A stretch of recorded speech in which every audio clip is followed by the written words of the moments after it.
और आप सर क्या करते हैं? सर मैं जिम में कोच हूँ, जिम में कोच हैं। मोटरडॉन क्लब में। ठीक, मुझे बताएं कि मुझे बॉडी बनाने के लिए क्या करना चाहिए? अभी तो आपको खाना चाहिए।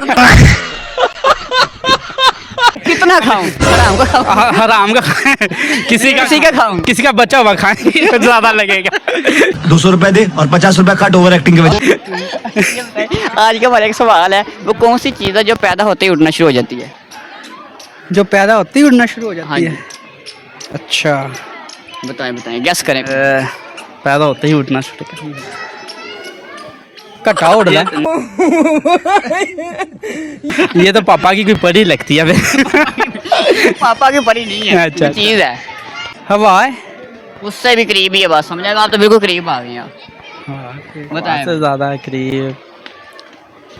उड़ना शुरू हो जाती है। हाँ, पैदा होते ही। स्मोकिंग करते हैं आप? धुआं। हाँ, ये चीज़ है ना।